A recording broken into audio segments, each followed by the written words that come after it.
merveille, mais bien de l'autre côté du miroir, dans un monde de cauchemars, de tortures. Un délire névrotique au cours duquel il réécrira 3 fois sa vie avant de rejoindre, peut-être, enfin, le monde des vivants et trouver le pardon.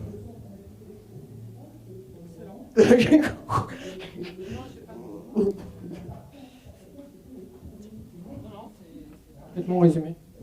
Alors, une fois n'est pas coutume, j'ai envie qu'on démarre en parlant de vos titres, des titres de vos romans. On va rejoindre l'Est après, mais qui me semblent ont chacun, malgré tout, une symbolique forte.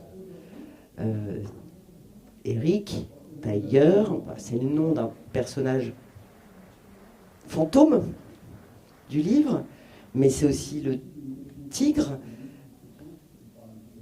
Il est écrit en chinois sur la couverture. Il y a une symbolique derrière ce titre. Oui, il y a une grosse symbolique parce que le tigre, pour la Chine, c'est un animal assez mythique, il est utilisé et recyclé sous tout un tas de formes, quoi, que ce soit dans le Tao, que ce soit en aphrodisiaque.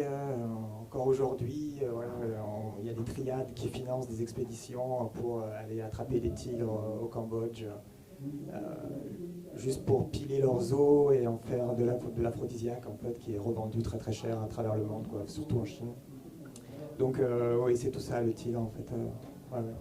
Et d'autres choses. Donc, voilà, Et donc il s'est imposé tout seul? Parce que je disais que c'était finalement Tiger, c'est la quête aussi, mais c'est pas un des 3 personnages principaux. Donc est-ce qu'il y a eu des envies, et puis à un moment, non, finalement cette symbolique-là, elle est plus importante, c'est le titre, il est là et pas ailleurs. Oui, en fait, je voulais quelque chose de... Dans le premier, c'est toujours en réaction aussi peut-être un peu au premier bouquin. Le premier, c'était La Rouille. Là, j'avais envie qu'il n'y ait qu'un seul mot. Je ne sais pas pourquoi, dès le début. Et puis, ce personnage fantôme, justement, c'est assez rapidement imposé. Comme c'est assez documenté sur le milieu de la prostitution en Chine, notamment, je me suis rendu compte qu'il y avait énormément de prostituées chinoises qui avaient des noms anglais et d'animaux. Donc, celui-là, il s'est rapidement imposé. Il y avait Mao aussi, avec ses tigres de papier, tout ça. Voilà, et petit à petit, la figure du tigre s'est imposée, quoi. Ouais. Merci Eric.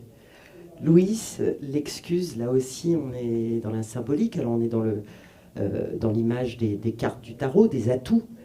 Et dans les atouts au tarot, l'excuse a d'autres noms. Et ça représente... Le fou. Le fou, voilà. Et j'imagine bien que, vu le texte, la symbolique était trouvée, et puis aussi par rapport à la notion de culpabilité, de pardon, que cette symbolique-là, elle est double en fait. Oui, en fait, j'ai voulu écrire un livre sur la relation entre la culpabilité et la folie, quoi. Et quelque chose qui, en fait, nous regarde tous, parce que, effectivement, toutes les névroses, comme dit Freud, sont liées à des complexes de culpabilité. Et effectivement, dans mon intrigue, j'ai fini par trouver que effectivement, ce mot de l'excuse était polysémique, au sens où il renvoyait à la fois à travers le tarot, à la relation à la folie et à la relation à la culpabilité. Voilà. Et je trouve que dans mon roman, ça trouve tout à fait sa place, parce que vous avez un personnage qui devient fou en raison d'une situation de culpabilité, ce qui est tout à fait courant dans la vie quotidienne, puisque la folie est très en rapport avec la culpabilité. Je ne sais pas pourquoi, dans l'histoire de la symbolique occidentale, on a produit cette carte. Je sais pas, le tarot est un mystère. C'est quelque chose de... C'est comme beaucoup de productions occidentales qui sont marginales et qui en fait nous informe sur des états de la civilisation très profonds et qui ne sont pas forcément explicités par les sciences dites officielles ou par cette relation particulière qu'il y a entre la folie et la culpabilité. Elle trouve une carte, c'est l'excuse, qui est le mat. On parlait du titre, voilà. Merci beaucoup, Louise. Ouais. Le choix des lieux, alors voyage vers l'Est, la Chine et un peu la Russie, parce qu'un de votre personnages est russe, donc il parle aussi un peu de Russie. Il y a quelques échanges à certains moments pour Eric. Et la Russie des années 90, chez vous, Louise, la Russie d'Eltsine. J'imagine bien que le choix de ces lieux-là n'est pas du tout un hasard. Louis, je vais démarrer par vous. Dans mon souvenir, dans vos premiers textes, on est toujours dans des régimes un peu totalitaires, policiers, etc. Est-ce que le choix de la Russie découle de ça? Oui, tout à fait. Je ne pense pas, en fait, et on a la preuve aujourd'hui, très concrètement, je ne pense pas qu'il y ait eu de rupture véritablement entre l'Union soviétique et la Russie de Poutine. Et tout l'intermède de Yeltsin n'est une espèce de farce, une espèce de comédie, qui en réalité n'est qu'une... à préparer Poutine, en fait. Je ne pense pas que la Russie n'ait jamais connu autre chose dans son histoire, à part quelques épisodes très très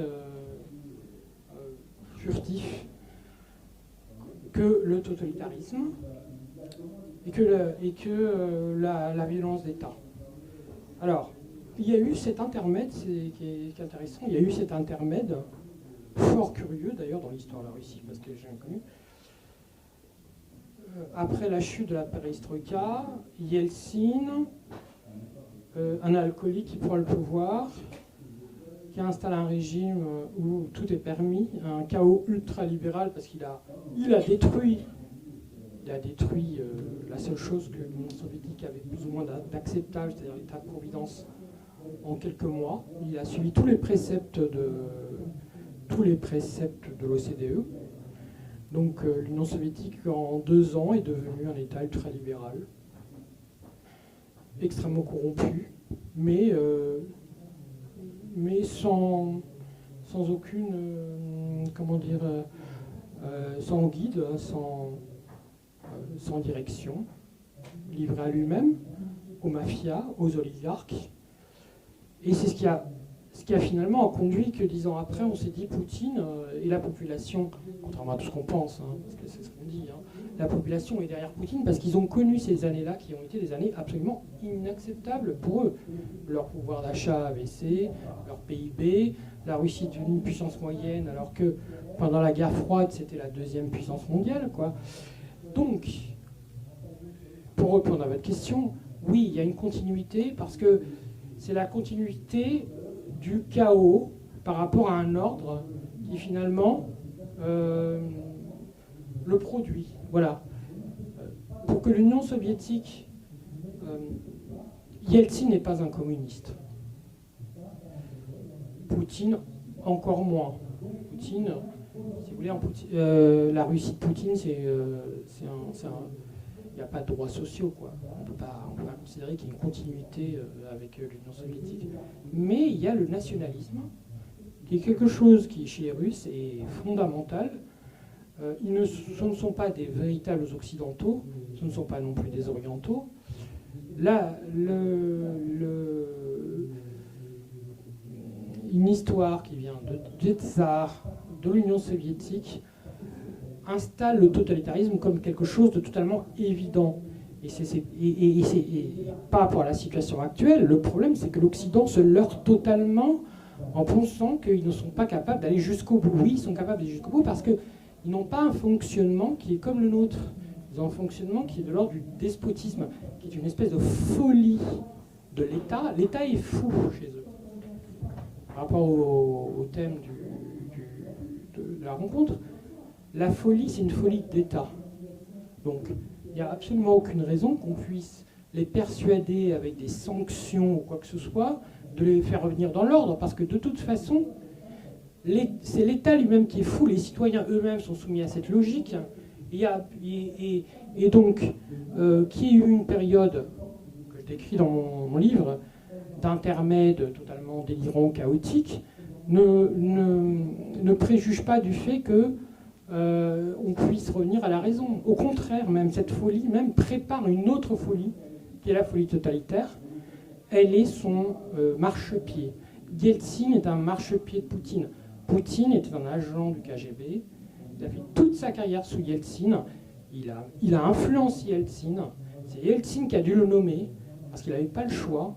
Et donc toute cette période-là n'est que de la mascarade, c'est une comédie. C'est comme les mencheviks avec les bolcheviks en 17. C'est la même chose. Moi qui connais bien l'histoire russe, je sais bien comment c'est. Et voilà.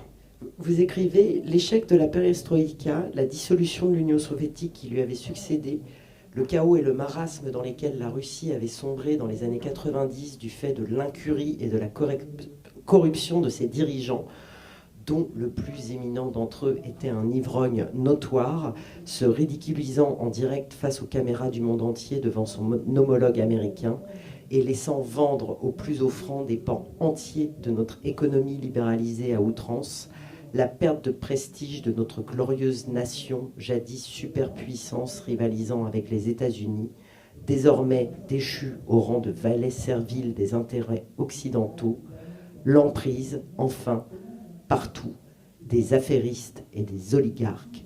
Tout cela avait fait naître chez nos concitoyens des réactions diverses, toutes plus irrationnelles les unes que les autres. Alors cette irrationalité peut nous mener au pire, parce qu'effectivement,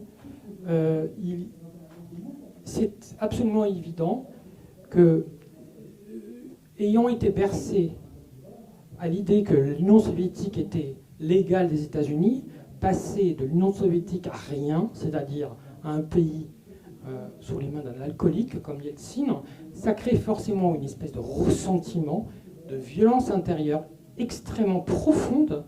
Et quand on connaît les Russes, on sait à quel point ils sont attachés à leur identité, ça veut dire qu'effectivement, ils sont tout à fait capables d'adhérer à Yeltsin jusqu'au bout, jusqu'à un projet d'extermination. Voilà. Et l'extermination, la folie, est une forme d'extermination comme l'extermination est une forme de folie. Éric, Louis a parlé de corruption, de chaos. Il me semble que dans Tiger, corruption et chaos et de mafia, oui, surtout de mafia. L'état de la Chine, alors vous imaginez une Chine un peu... légèrement dans quelques années, mais en fait c'est déjà là, hélas, c'est déjà là. Et ce regard de l'écrivain sur ce chaos, sur cette violence, sur cette mafia, pourquoi vous avez choisi la Chine? Il y a un point de départ à ça? Oui, il y a plusieurs points de départ en fait, qui ont tous convergé vers ce lieu. Je crois que ça va être long, mais bon, je vais essayer de faire vite. Il nous reste 3 quarts d'heure. Oh, wow. Alors, je vais laisser du temps à Louise quand même. Non, toujours. Mais déjà, on va commencer par celui-là pour rebondir justement sur la Russie. J'avais cette idée de personnage russe qui se fait rattraper en fait par... en fait, il part en Chine pour se mettre au vert, entre guillemets, parce qu'il y a déjà un réseau d'établis. C'est plus pratique de partir là-bas quand il y a des soucis avec certaines mafias dans le pays, en Russie. Donc, il croit, en fait, partir au vert. En fait, il se fait rattraper par des réseaux qu'il a lui-même fréquentés. Et ce côté de l'exil, justement, où on pense être... complètement tiré d'affaire, et finalement non. Pour moi, justement, je retrouvais justement en Chine l'état autocratique, cet esprit de revanche, de business, de poigne. Tout ça, c'est des trucs qui sont encore... moi, en fait, voilà, vis-à-vis, il y a toujours un parallèle avec des personnages. Dans La Rouille, voilà, pareil, je ne pensais pas parler de moi au départ, et finalement, voilà, le truc. Et là, pareil, et ça, je l'ai placé dans une position où je me suis placé moi, donc toute proportion gardée, Mon cher. Ouais, c'est que il y a quelques années, j'ai fait une espèce de burn-out en France, en fait, ici, une espèce de truc mais lié à ce qui se passait. Ça ressemble d'ailleurs un petit peu à la situation politique aujourd'hui. On est passé près là. Il y a quelques années, j'ai eu un ras-le-bol et je suis parti. J'ai fait une espèce de burn-out sociétal, on va dire. Et j'en pouvais plus. Et à 30 ans, c'est vieux. J'étais un espèce de vieux misanthrope de 30 balais, quoi. Je ne pouvais plus voir le français. Et donc je suis parti et j'ai eu envie de d'Ozu, de Mizoguchi, de Taniguchi, etc. J'avais des comptes à régler, enfin pas des comptes à régler, mais je me suis dit, il n'y a que le Japon qui va m'apaiser. Et donc je suis parti là-bas 1 an. Avec cette volonté de ne plus parler le français, etc. Bon, j'exagère un petit peu, mais en tout cas de m'immerger dans cette culture avec ce côté, ça va je vais respirer. Et en fait, quand je suis arrivé là-bas, avec cette volonté d'apprendre la langue aussi, je me suis inscrit dans une école de langue et j'ai pris la moins chère dans le quartier où j'étais, la plus proche, etc. Et c'était une petite école de business. Et ce qui s'est avéré que tous mes camarades de classe, c'était des jeunes Chinois, en fait, les Japonais là-bas les surnommaient les Shanghai Boys, qui eux étaient là pour le business, mais avec surtout une volonté de revanche énorme, avec dans l'ADN, dans leur gène, des choses de Nankin, quoi, qui sont toujours là, quoi. Et c'était mes seuls camarades de classe. J'ai mis du temps, on ne parlait pas très très bien anglais et on s'obligeait à communiquer en japonais. Donc petit à petit, j'ai mis du temps en fait à comprendre vraiment les gens avec qui je passais tous mes week-ends, quoi.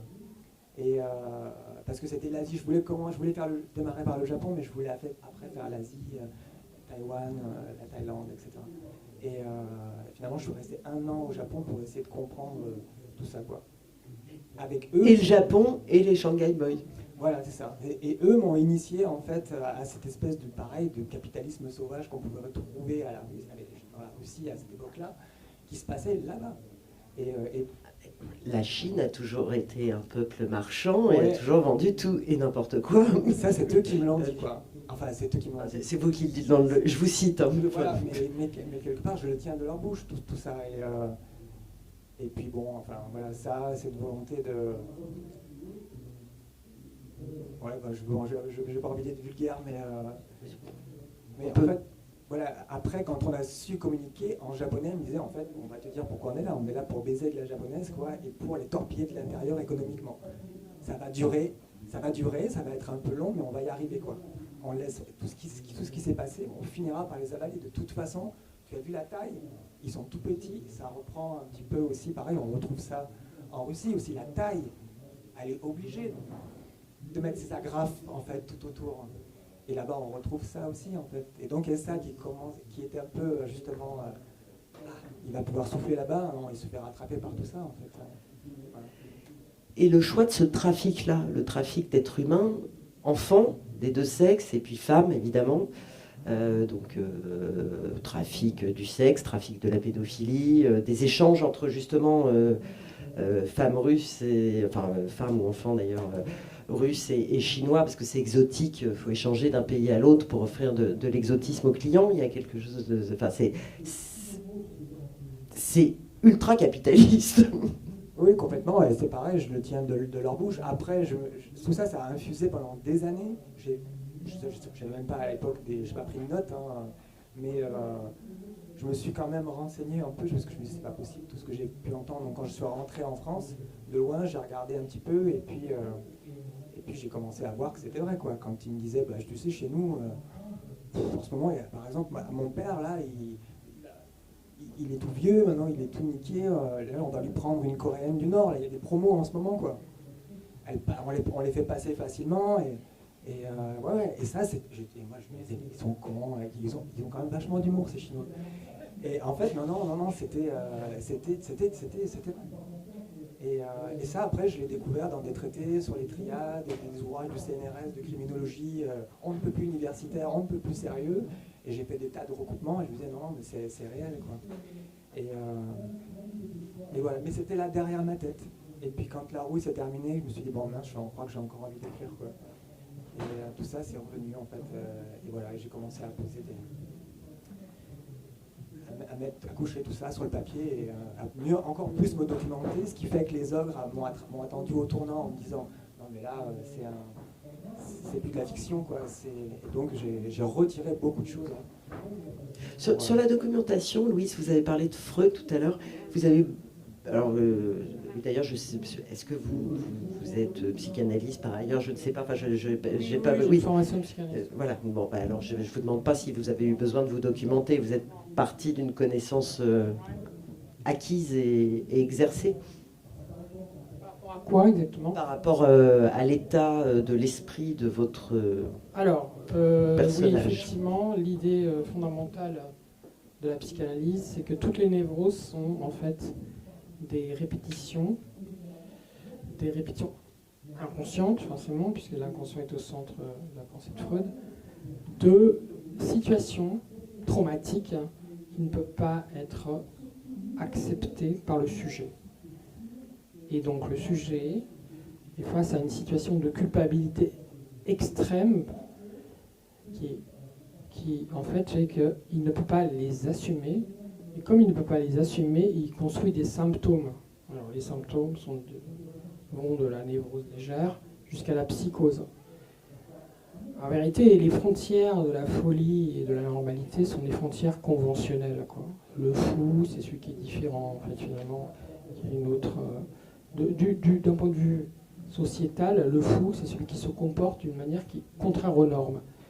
Du point de vue de la psychanalyse, on n'est pas dans ces différenciations, dans cette coupure, si vous voulez, artificielle, qui est sociale et sociétale. On va plus loin et on considère que toute manifestation psychique est de toute façon névrotique. Et même la normalité est une forme de névrose. Puisque la normalité consiste à imposer, si vous voulez, par rapport à un continuum psychique, des frontières qui sont totalement contradictoires avec l'expérience humaine. Voilà. Donc la normalité est aussi quelque chose de pathologique d'un point de vue psychanalytique. La folie, qu'est-ce que ça veut dire? Ça ne veut rien dire, la folie.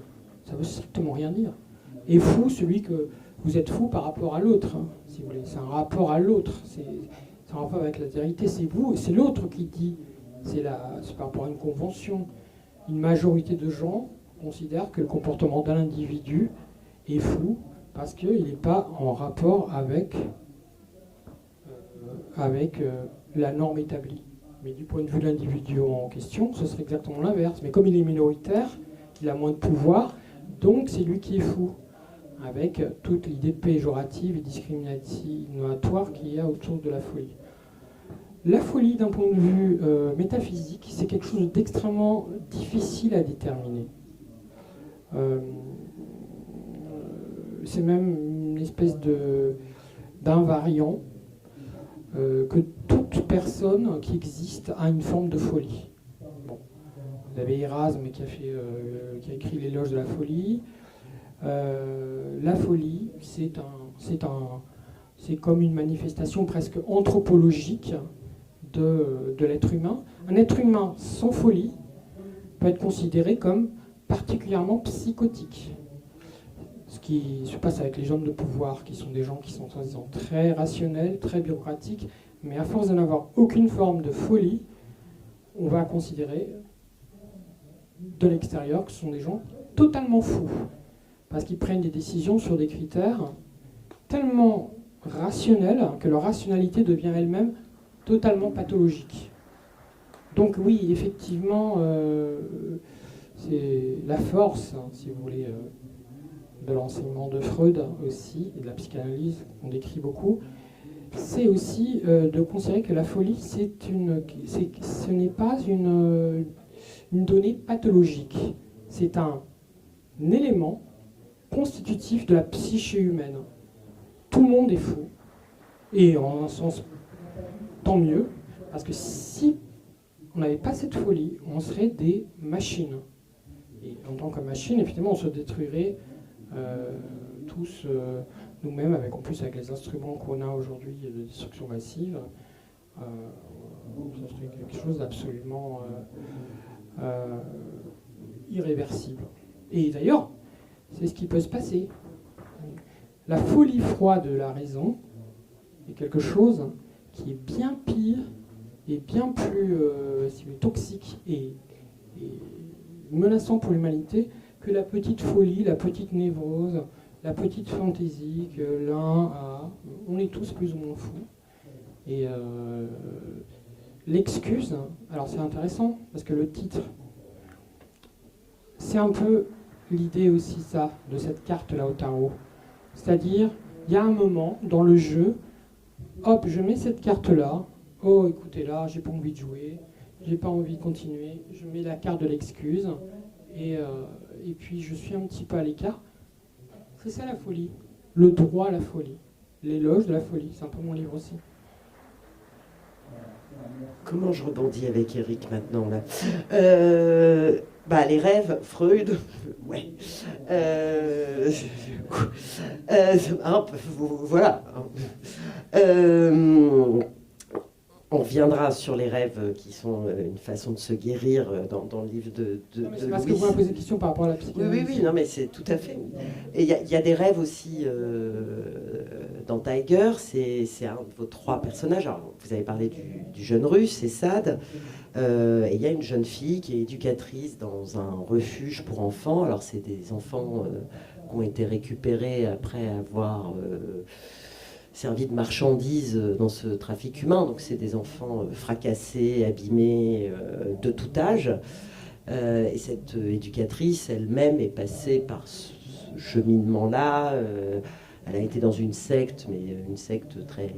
on en parlera, mais voilà. Et elle fait des rêves, elle s'appelle Xugine. Et elle voudrait accéder aux rêves lucides, Eric. Alors je sais qu'à côté d'un psychanalyste, là, Eric, il doit détester de lui poser la question.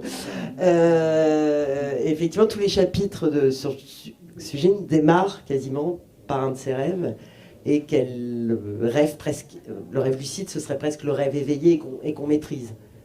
Oui, je crois que c'est même un concept, je ne sais pas si c'est vraiment un concept de psychanalyse.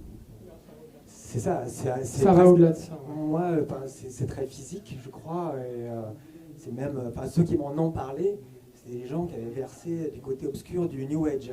Donc, clair. Oui, c'est ça. Ou clair. Donc, bon. Mais il y avait quand même une foi là-dedans. Et je crois, ces gens qui m'ont parlé de ça, qui maîtrisaient le rêve lucide, quoi. Et c'est fascinant. Donc, j'ai essayé d'en placer un petit peu. Alors, tu veux que je dise en gros je veux que tu en parles un petit peu. Oui, en fait, c'est ça, c'est prendre le contrôle sur son rêve, sentir jusqu'à ce que, on sente soi-même son corps sortir, son âme sortir après de son propre corps et maîtriser son rêve jusqu'à ce que on puisse commander, en fait, comme à l'intérieur d'une matrice et décider de son destin, en fait, ne plus être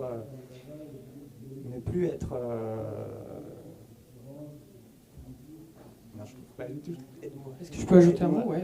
Parce qu'effectivement, en fait, la définition occidentale du rêve est très formatée par l'idéal rationaliste classique, que tout ce qui est du rêve est de l'ordre de la passivité, du faux, de l'imagination morbide, et qu'en fait, ce qui se passe dans le rêve, c'est rien, c'est juste un déchet, quoi.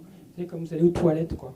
Vous allez aux toilettes en ayant rêvé. Alors qu'en fait, dans beaucoup de cultures, et notamment les cultures chamaniques, je pense que en Chine comme ici, le rêve est un pouvoir, est une puissance. D'abord, les chasseurs utilisent les rêves pour savoir, par exemple, connaître les sentiers de chasse.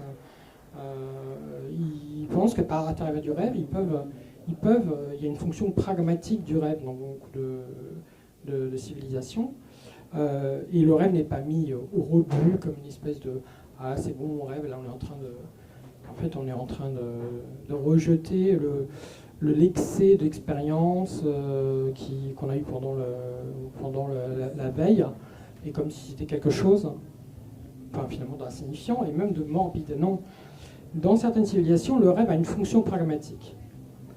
Et évidemment, moi sur sa psychanalyse, le rêve, bon, c'est ce qu'il y a de plus intime chez nous. En fait, quand vous rêvez, il n'y a rien de plus puissant que ça, quoi. Tout ce qui se passe de plus profond chez vous se passe dans la vie onirique.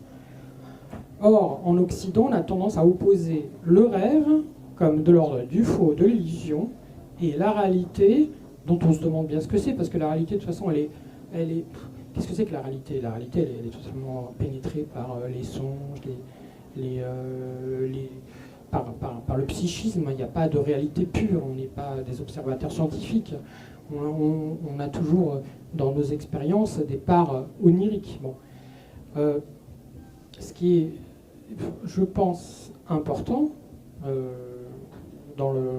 et je pense que le rôle finalement de la littérature et de l'art, il est là, c'est aussi de démontrer que notre vie réelle, elle est pénétrée d'onirisme et de rêve.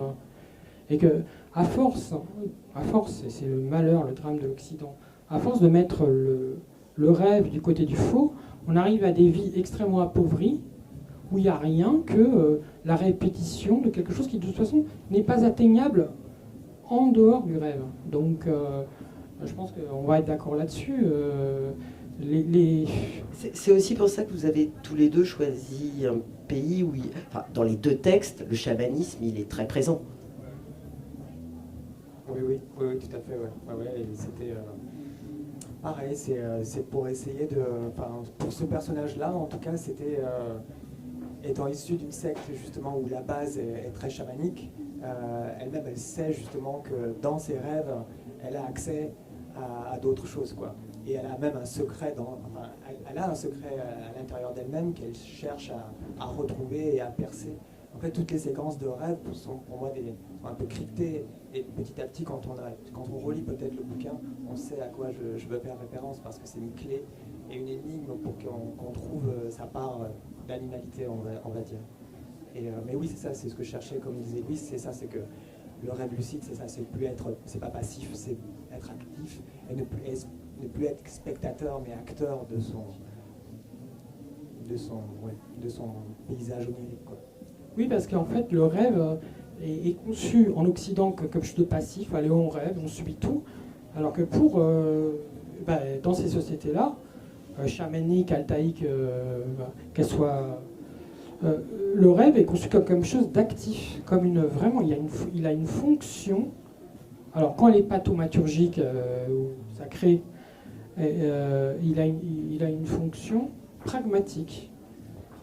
Et c'est quelque chose vers lequel nous, à la limite, en Occident, on doit vraiment prendre de la graine, quoi, là-dessus. Alors, évidemment, il y a des rêves qui sont des cauchemars. Mais alors, par rapport aux rêves lucides, moi, dans mon livre aussi, il y a beaucoup d'occurrences où les personnages essayent de survivre aux rêves, en fait. Parce que, vous savez, quand vous avez un cauchemar et que vous avez conscience que vous cauchemardez, vous vous réveillez. Et ils essayent de continuer à rêver malgré la conscience qu'ils ont de rêver. Ça revient un petit peu à l'idée de rêve lucide, quoi. Je pense, fondamentalement, et ça c'est quelque chose qui est de l'ordre presque du programme politique, en fait, que le rêve au pouvoir, c'est la subversion ultime de tout le monde dans lequel on vit. C'est-à-dire aller jusqu'au bout de l'idée que, par le rêve, que le rêve n'est pas quelque chose de passif, et que c'est vraiment une puissance, quelque chose de... Après, chacun fait ce qu'il veut. Éric a prononcé le mot de secte. Chez vous, Louis, on n'est pas loin à un certain moment d'une secte, alors dans le rêve, hein, mais oui, voilà. La secte, c'est aussi une bonne façon de travailler les rapports de pouvoir, les rapports de domination. C'est un bon médium, je sais pas. Le pouvoir, et de toute façon quelque chose qui est de l'ordre de l'onirique. C'est-à-dire que quand quelqu'un a un pouvoir sur l'autre, c'est quelque chose, c'est par rapport à des fonctions irrationnelles. Donc, forcément, la politique elle-même, en fait, et je veux dire, c'est étonnant parce que toute l'histoire de la Russie est fondée sur ça, est fondée sur l'emprise onirique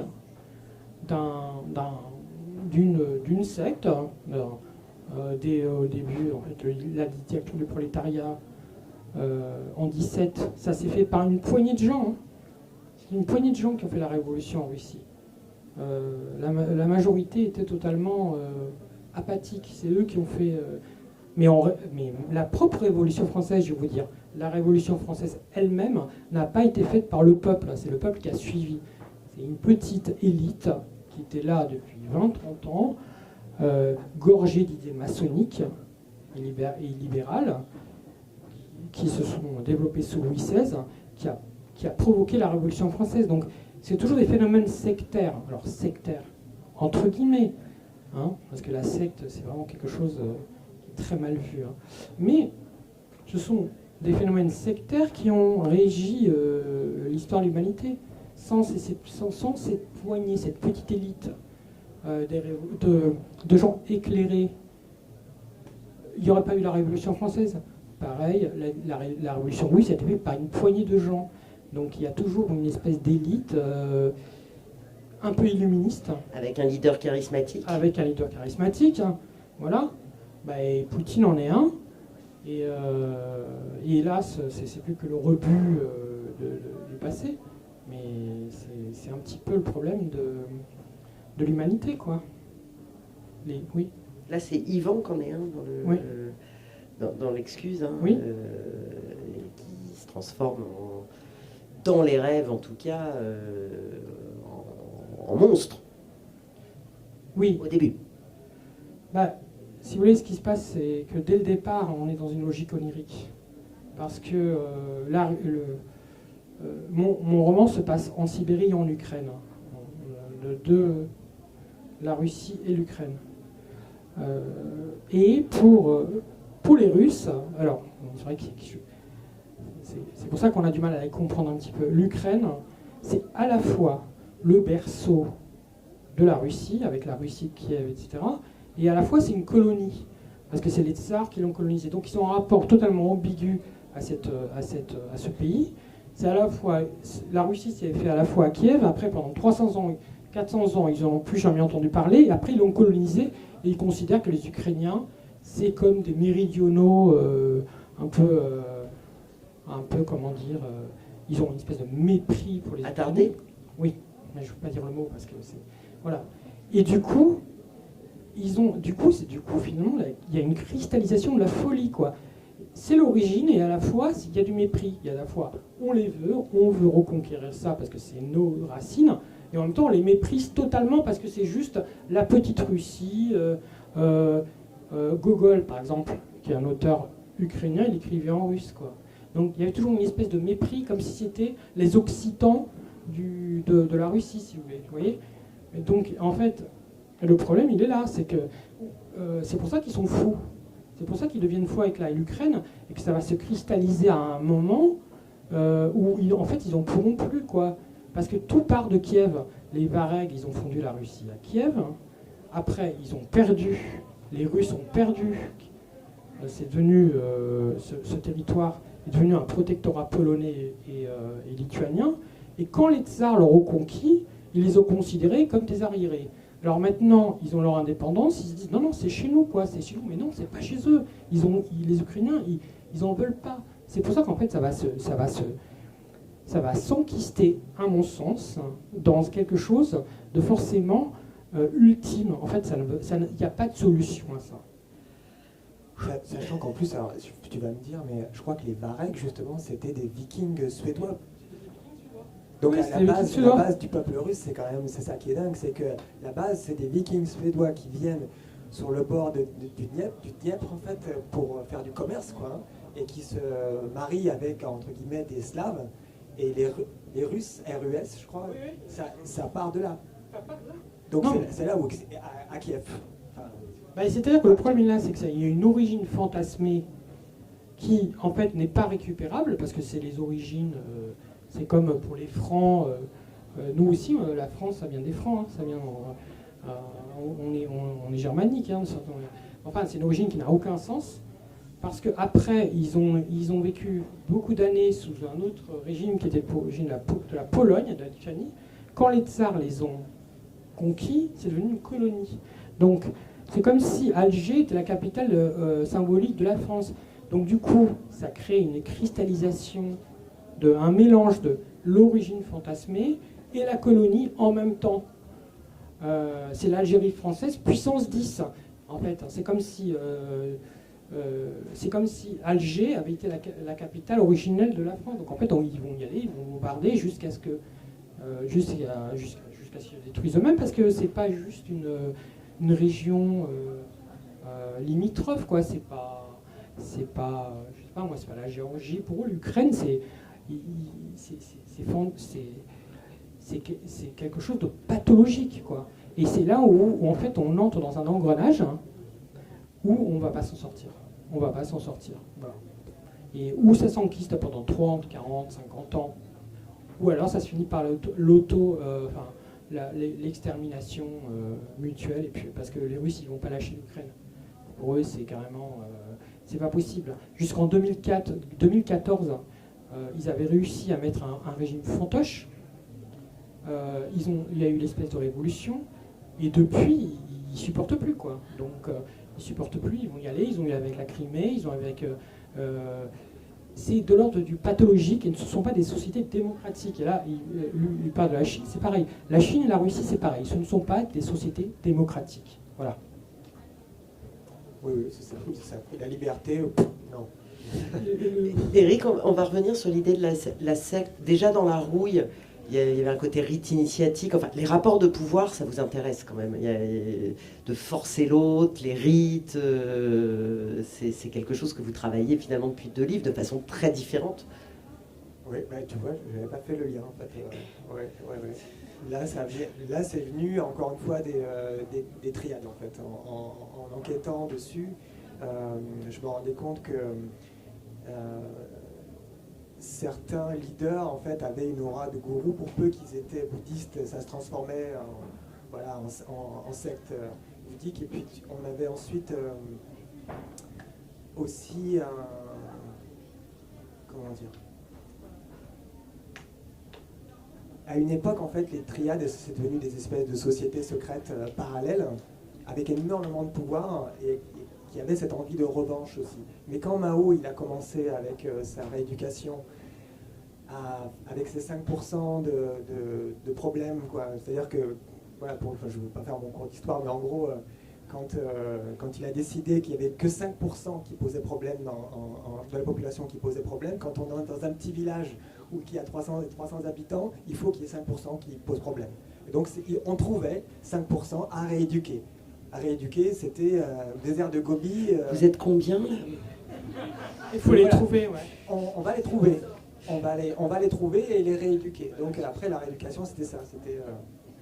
C'était dans le désert de Gobi, dans le sable. C'est en France aussi, hein, il y a ça. Ouais. Et quand les triades ont commencé à avoir leur propre famille impactée en fait par ces 5%, il y en a qui ont fait sécession, quoi. Et qui se sont dit, alors maintenant on va rouler pour nous, quoi. Et là, c'est devenu des sociétés secrètes encore plus puissantes parce que, voilà, à l'écart du régime, des doctrines, oui, c'était tout ça. Et il y en a certaines qui ont pris des proportions incroyables. Et voilà, et donc cette idée de... Moi, je me suis perdu, en fait, j'avais un film, et... Gourou, secte... Mais est-ce que c'était soutenu par le régime, en fait, ça ? Non.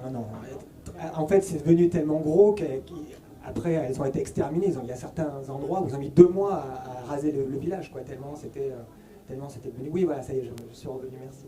C'est que dans ces endroits, ils avaient leur propre loi. C'était le Far West, quoi. C'était incroyable.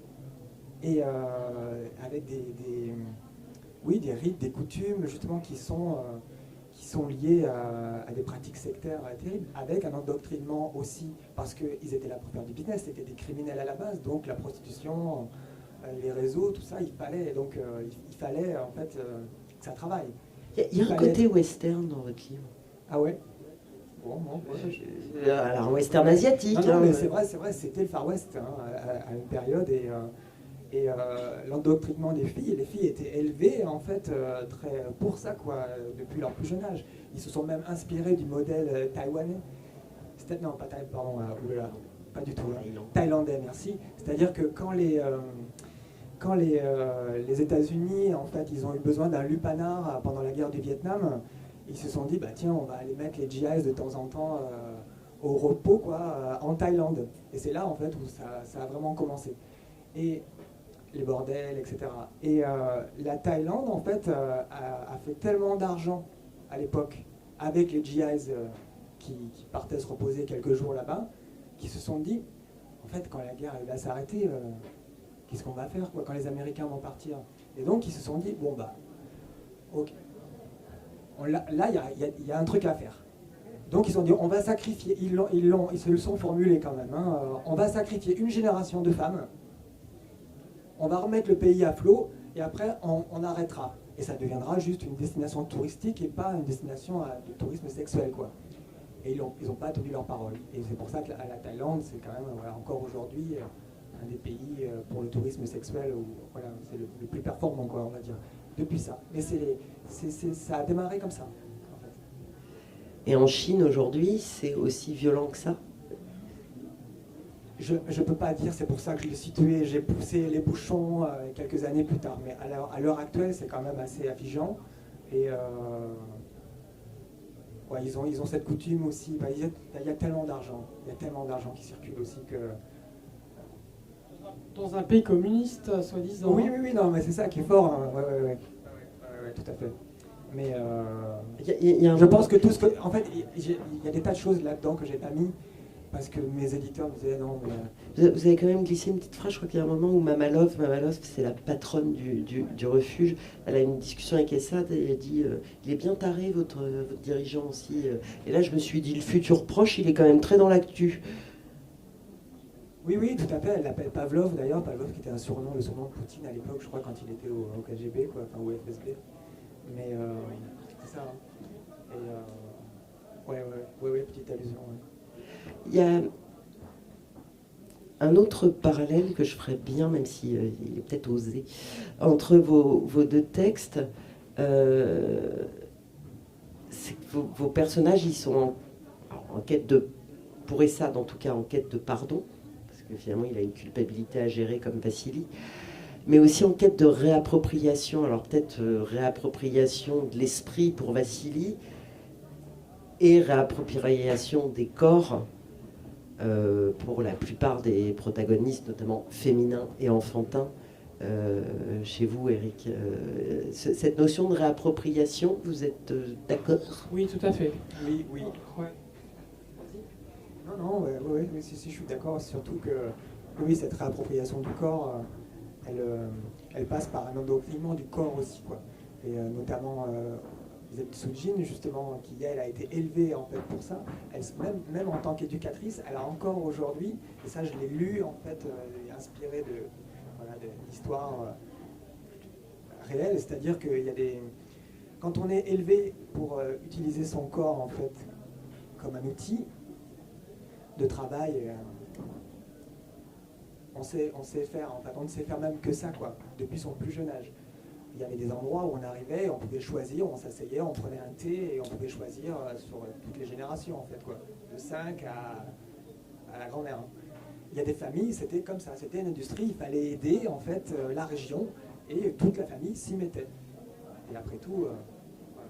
Donc, quand on a passé sa vie en fait à commercer avec son corps, et on se dit que quand on veut en sortir, ben voilà, il y a une réappropriation de son propre corps aussi. Et Sujin, elle a des soucis parce qu'elle a tendance à régler des problèmes encore avec ça, quoi, au sein même du refuge.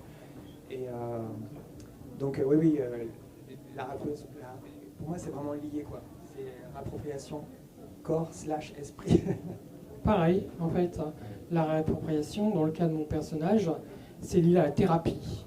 Alors une thérapie totalement hétérodoxe, parce que le personnage, il est pris en charge par un psychiatre qui a des méthodes très particulières, hein, qui font appel à la lobotomie, là on joue, entre autres, hein, à la cartomancie, au rituel chamanique, et la réappropriation. Et lié à la thérapie, il va essayer de se réapproprier finalement quoi? Sa faute, comprendre que finalement il a fait quelque chose dont il peut se sentir responsable, c'est-à-dire la mort de ses 2 filles, je ne vais pas spoiler le livre, mais que finalement lui-même, hein, il doit se pardonner à lui-même. Responsable mais pas coupable? Responsable et pas coupable, oui, parce que finalement, il y a beaucoup de situations dans notre vie où on est responsable et pas coupable, hein, et qu'on se charge beaucoup, sur beaucoup de choses, et sur des choses même anodines, hein, par rapport à l'éducation de nos enfants, par rapport à des choses qui n'ont rien à voir avec le drame qui se produit dans le bouquin. Mais effectivement, toute démarche thérapeutique est une démarche de considérer que oui, on est responsable et même pas coupable, hein, ce qui effectivement veut dire qu'en fait on doit se pardonner à soi-même toutes les petites, fautes qu'on commet, qui finalement prouvent qu'on est humain. Toute la démarche d'une thérapie, quelle qu'elle soit, c'est aussi de se pardonner à soi-même. Mais ça ne veut pas dire que les autres nous pardonnent. Eux, c'est pas la question des autres, c'est soi. Voilà.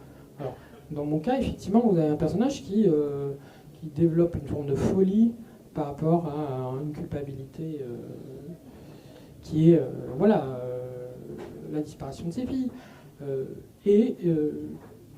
Effectivement, tous les moyens sont bons pour se pardonner soi-même, y compris... Alors, les meilleurs moyens sont les moyens, à mon sens, qui font appel à la liberté de l'esprit. La liberté de l'esprit, mais la première, c'est l'imagination. Donc, l'art, la participation politique aussi peut être quelque chose de... Mais, si vous voulez, on est dans une société où il y a une telle pression sur les individus, on considère qu'ils sont coupables. D'ailleurs, le propre de la société totalitaire, c'est de considérer que vous n'êtes jamais innocent. Hein. Et toute démarche thérapeutique est une démarche qui vise à que chacun se réapproprie son innocence intérieure, quoi. Voilà. Alors, ça peut prendre différentes formes, hein, mais la forme magistrale, c'est l'art, mais il y a d'autres formes, quoi. Tout ce qui n'est pas, oui, responsable et pas coupable, je pense que finalement c'est une expression qui peut paraître galvaudée, mais qui finalement a vraiment un sens. Et Sade, il est un peu dans cette configuration-là. Il est tombé amoureux on peut le dire, hein, de Tiger, prostituée chinoise en Russie, qu'il a voulu sortir de la prostitution, et elle a disparu. On déduit qu'elle a disparu à jamais, que les Verts sont en train de faire un festin. Et il n'a pas voulu ça. C'était plein de bonne volonté au départ, et il a déclenché un drame qui peut pas se pardonner. Et puis peut-être que la notion de pardon, elle passe aussi par l'amour, en tout cas, parce que tous ces enfants abîmés, ils ont aussi besoin, je ne sais pas s'ils ont besoin de se pardonner, mais en tout cas de se reconstruire, et ça part par être capable d'aimer l'autre et de s'aimer soi-même. Enfin, il y a aussi ça dans le livre, d'ailleurs. Enfin, il y a beaucoup d'amour dans vos livres, même si il y a beaucoup de noirceur. Merci Sophie. Enfin, quelqu'un qui me parle d'amour. Oui, tu l'as très bien dit. Il met tout le bouquin, hein, en fait, à essayer de trouver la lumière. Hein. Ouais. Et je sais pas, est-ce que je peux rajouter à ça? Mais l'amour, c'est forcément c'est une puissance psychique aussi. Ouais. Je veux dire, c'est pas seulement quelque chose qui vous, et puis vous fout droit. Ouais. Oui, c'est ça. Et même, le problème, c'est qu'il pense, ce personnage pense qu'il n'y a plus droit, vu ses antécédents, vu tout ce qu'il a fait.